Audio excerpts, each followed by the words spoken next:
Okay, it is 12:57. I'm about to receive a phone call from Dr. Elizabeth Haney. She works at UNC Charlotte. She is the chemistry advisor, as well as she works with pre-dental, pre-health, and allied health services students. They consult her with any questions or problems. So, yeah. Now we wait. I have 11 questions to ask her today.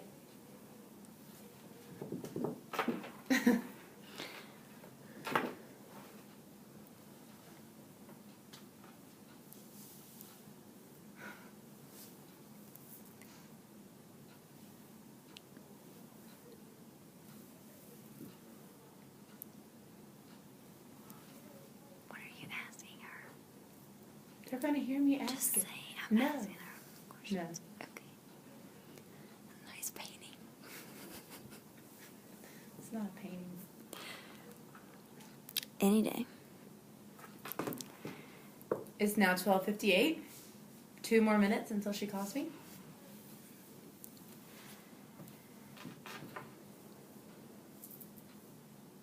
Any day.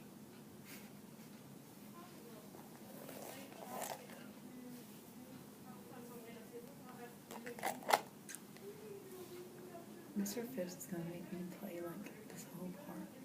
Mm-hmm.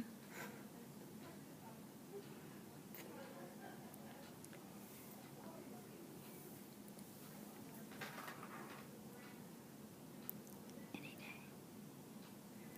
12:59.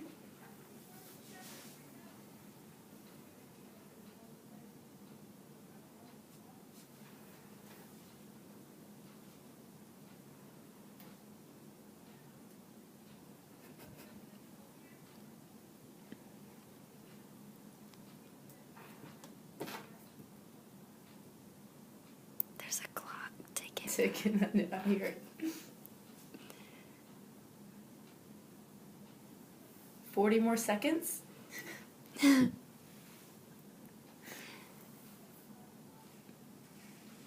What if she doesn't call right at 1?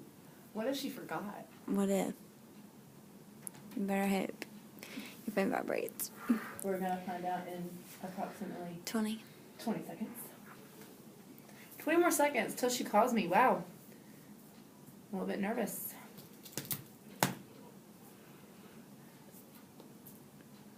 It's 1 o'clock.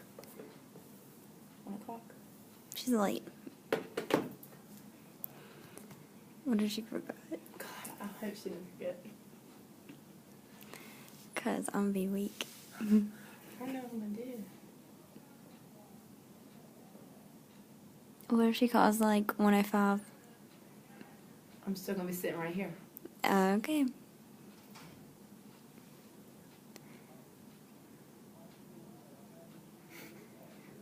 She forgot about me. Oh no. I need this interview.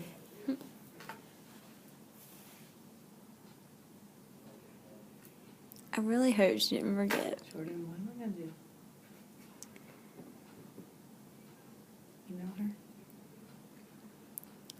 Are we still on for today? Wait. She forgot me. I am at a loss for words right now. Okay, I'm about to go emailing. It's What if she 1:01. calls you during the Well, I'm email? going to answer it. What if you actually press the ignore? I'm kind of scared.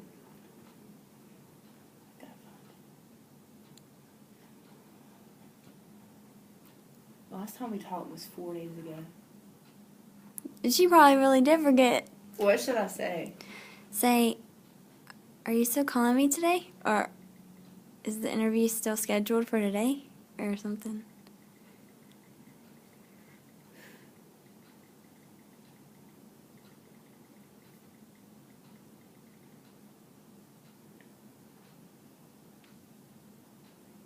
Sending? Sending? Still sending. Right when I sent it. I told you. Okay. Don't hit the ignore button. No. Answer. Hello. Hello, Amber. This is Dr. Haney. Hi, how are you? I'm fine. How are you today? I'm good. Good. Let me apologize up front here. I have construction taking place literally outside my window, and so if you hear yelling and loud noises and motors, that's what it is. I have no way around that, unfortunately. Okay, that's fine. So what can I help you out with? Okay, yeah, I just have some general questions. All right. Okay. The first one, what were your plans for your future when you were 18?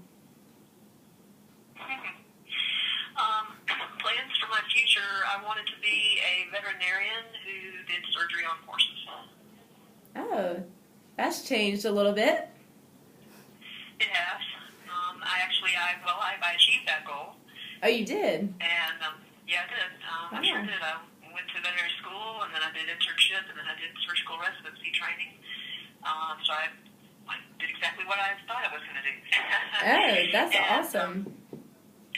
Yeah, and then, I guess the normal follow-up is, why am I not doing it anymore? I had some major health issues that forced me out of practice. And everything's fine now, but, it wasn't for a while, so plans changed. And that happens to people, of course. Oh, yeah, that's true. The second question, while you were trying to obtain that goal, did you face any obstacles?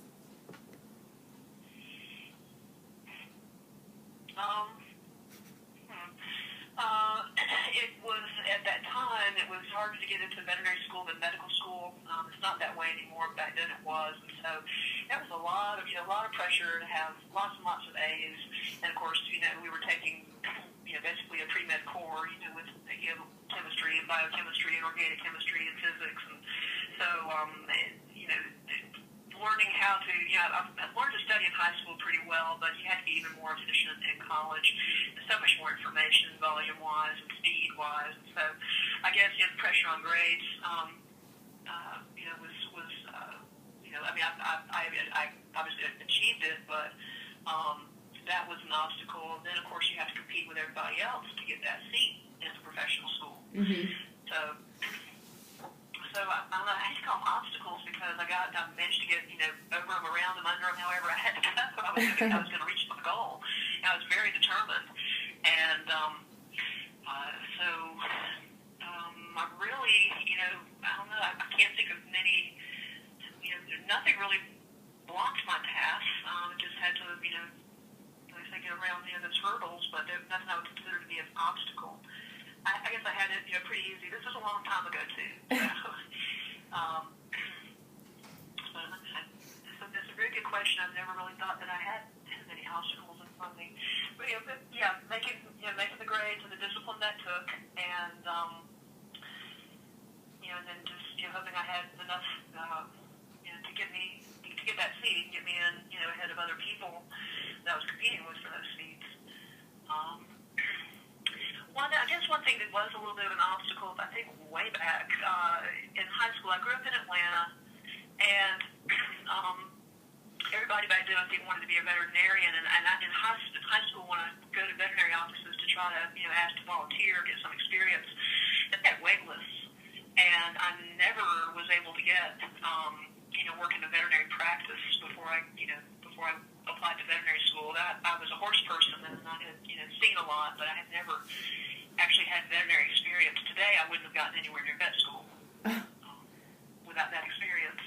But I had enough animal experience, enough experience with horses and dogs and things that, back then it was okay.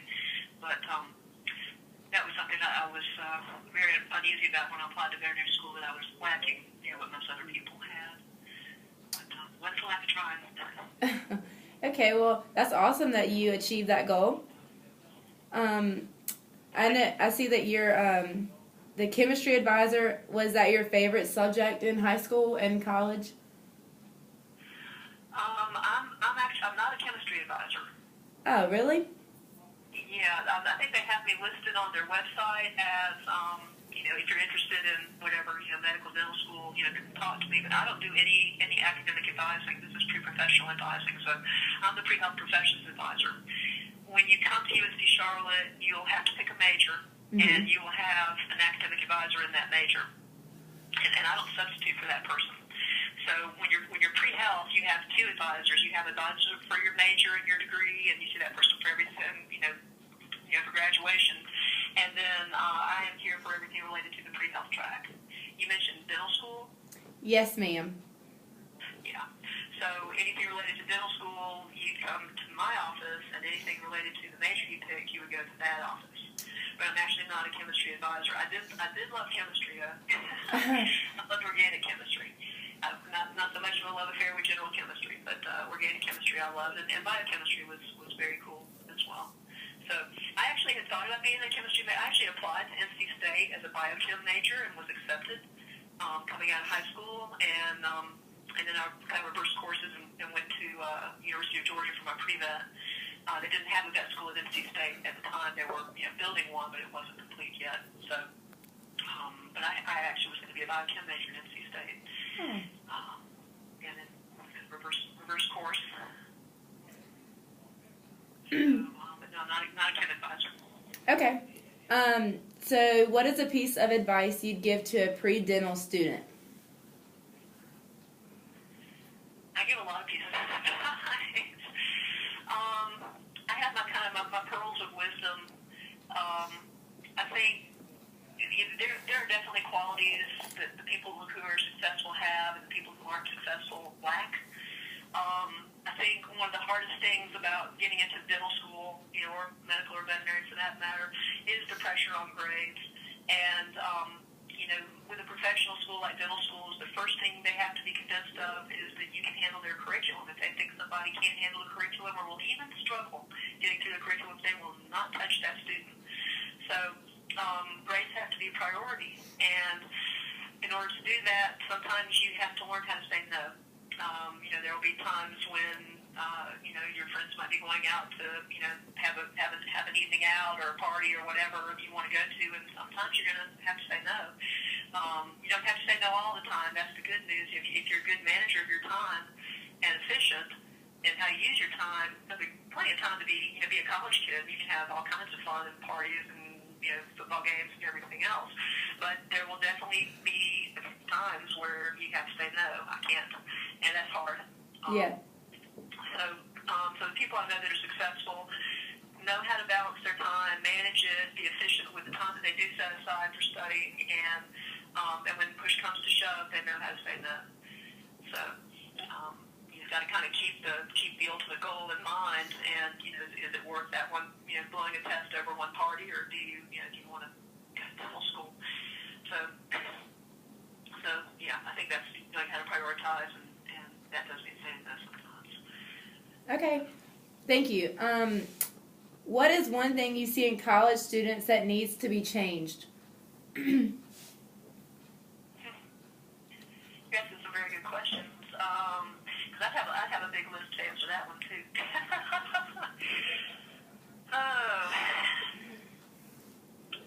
That's hard because that's a blanket question that's asking for a blanket answer, and obviously the answer wouldn't apply to everybody. Most of the students I see come out of high school and don't know how to study, or they made all A's in high school and never had to study. I hear that all the time. Well, I don't know what happened, to my grade in biology. I never had to study in high school and I made all A's. I think learning how to study probably is one thing that most people coming out of high school don't know how to do efficiently.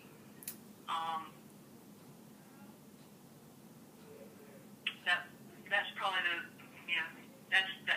that'll be very high up on my list. Okay. Would I put anything else above that in answering that question? One thing I'd like to see college students improve.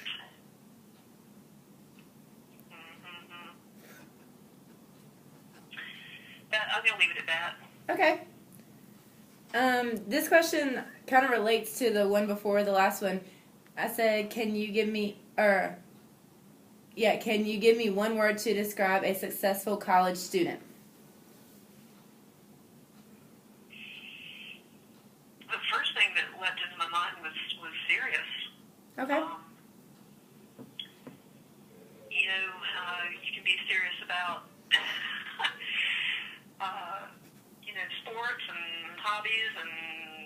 parties and all that kind of stuff, but you have to just you have to take this seriously, and I think a lot of people don't realize that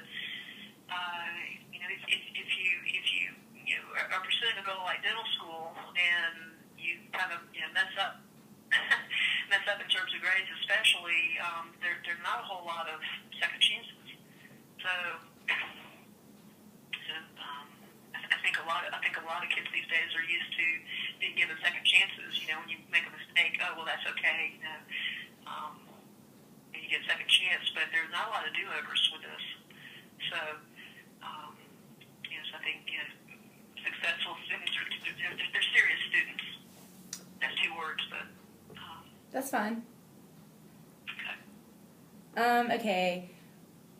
How did you end up at UNC Charlotte? Well, that's going to be I'll give you a very condensed version because real version is long, and again because of the illness and everything in there.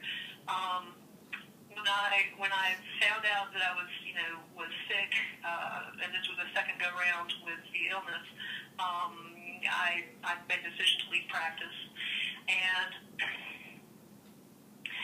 I was hired by Gaston College, which is a large community college right outside of Charlotte, to start the veterinary medical technology program. And so I started that program and ran it for 8 years, and was looking to make a change away from that for various reasons. And they were looking for someone to start the pre-health advising program here at UNC Charlotte. Before my arrival, it was just kind of done piecemeal by faculty on campus, and they wanted one advisor to step in and kind of do all the pre-health advising. So I was hired for that position. I loved the challenge of starting a new program. I had done that with the program at the community college. I took that program from figuring notebook to accredited program, and managed that for 8 years. And so I liked that challenge, and this was a challenge. Trust me. That's how I made the transition. I love working with students. I have worked with students since my internship, after vet school. My residency had students all the time, had students at Gaston. So wanted to stay involved with students, and the university had someone to start the program, and so I was lucky enough to get that spot. Well, that's awesome. I'm glad you did that. Thank you. What amount of pre-dental majors graduate in the field from UNC Charlotte? We don't have a pre-dental major. There's no such thing. There's a track of pre-dentistry. Track is how we refer to them here. You'll find very few schools offer pre-med or pre-dental majors. If you graduate with a degree in pre-dental, what does it do for you in the real world? So we don't like to do things that way here. So students follow tracks, and you still have to pick a major though. And you can pick any major you want on campus, and we just take the pre-dental track with you to the major and make a plan for your 4 years while you're here. The major you pick doesn't change the track one bit. No matter if it's a Spanish pre-dental student, psychology pre-dental student, chemistry pre-dental student, they have to take the same courses. They're expected to make the same grades, have the same amount of shadowing and volunteering. It's exactly, the track is just the same for everybody. As far as getting statistics, there are barriers to my ability to collect rigid statistics. I will never be able to give an accurate, 100% accurate number on the percent of students that actually start on this path and then actually get to dental school. There's no way to track that. Impossible.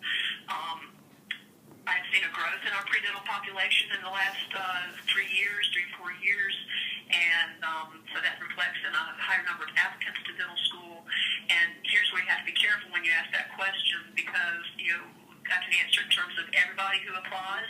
I can answer it in terms of people who apply the first time or people who are reapplying.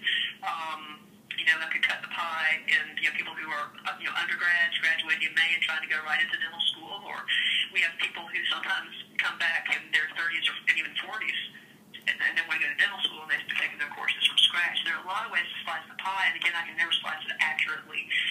And the other criterion here that has to be considered is we have people who will apply and they don't have competitive credentials. So people who have competitive by that I mean competitive grades and competitive DAT scores. We have a process for letters of recommendation, and the process is known generically as a committee letter. Okay. And the committee letter is something you want. You want to have this behind you. It's very hard to get to dental school without a committee letter when you go to a university that has a committee. So we write anywhere from probably 6 to 10 committee letters a year for pre-dental students. Not all of those are undergraduates.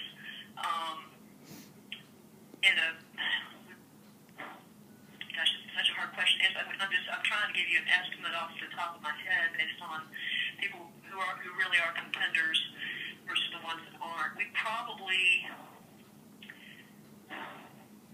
would probably have somewhere between this is hard,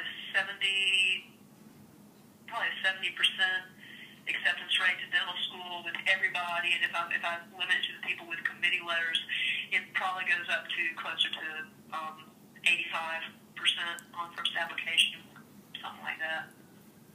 Oh, well, that's really good. Which is pretty good. Yeah, and again, I wish I could give you tight numbers. I just have to be very honest that I can't get tight numbers.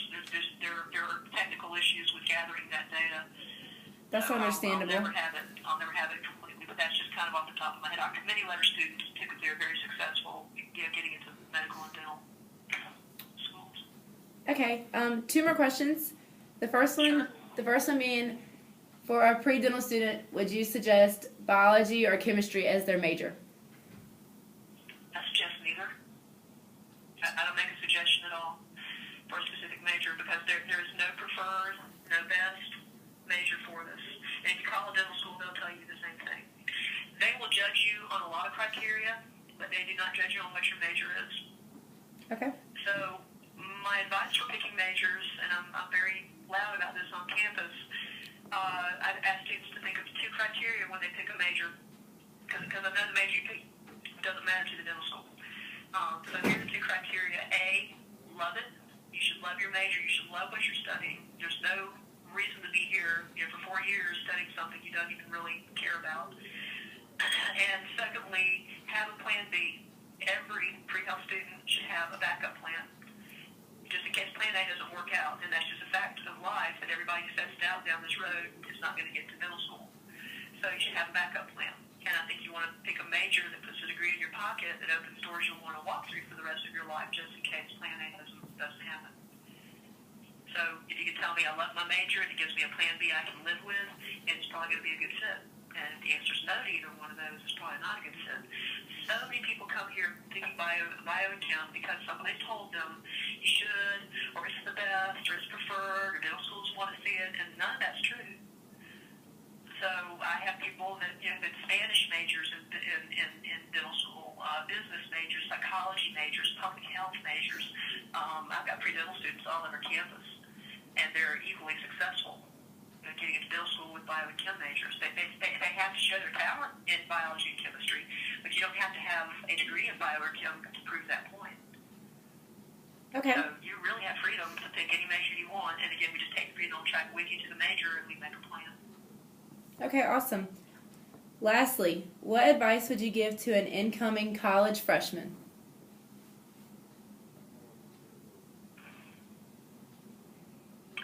Well, I think it's probably go back to study habits primarily, and being, you got to take this seriously, but you can have fun. I think probably balance. It's so important to have balance with everything in life, but you can be a serious student, but you can't live in the library. And dental schools don't want people who live in libraries. So I think you have to kind of find the balance, and again, this goes back to time management. There needs to be time for you personally and time for the things you love to do outside of school, and there has to be time for what you have going in school. And so I think, learning how to balance, and, again, part of that is learning how to study, part of it is learning how to say no, but having a good balance in life, I think that's really important. When you're happy in all aspects of your life, you're more likely to make great grades. I think that's what I would probably say. Okay, thank you. Okay, glad to do it. You said this is going to be on a website you have to develop? Yes, ma'am. It's for my senior project, and next month our website should be up. Would you like me to send you the link? If you would, yeah, if you'd send me the link, I would love to check it out. That would be fabulous. Are you guys cold today over there as we are over here? Yes, ma'am. It is not warm. It's brutal here, and we've got wind that's howling, and that's in the 30s with wind. It's probably the 20s with wind chill. It's awful today. Wow. So you're over more towards the coast, isn't that kind of where you are? Yes, ma'am. About an hour from the beach. An hour. Wow, that's cool. Yep. Well, I really appreciate you taking the time to talk to me today. Well, I appreciate you. I'm flattered you would ask, and I'm glad to do whatever I can to help you out. And if you do come to UNC Charlotte for pre-dental studies, I'll hope to meet you. Are you a senior this year or a junior, or what year are you? Yes, ma'am. I'm a senior. A senior. Okay, super. Well, if you have any questions about pre-dental studies here, feel free to shoot me an email. I also have a website. Did you ever find my website? I didn't. For pre-health professions advising. If you go to, I'm part of the Honors College, and if you go to honorscollege.uncc.edu, there's a big box on the right-hand side that says pre-health professions advising, and if you click that, you'll see all my stuff, and I have a page on choosing majors, I have a page on, page is on pre-dentistry, and an FAQ section, and some other, information for you there you might find helpful.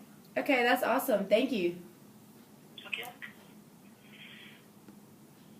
All right. Well, good luck with your project, and I look forward to seeing the results. And again, let me know if you have any questions about pre-dental studies here.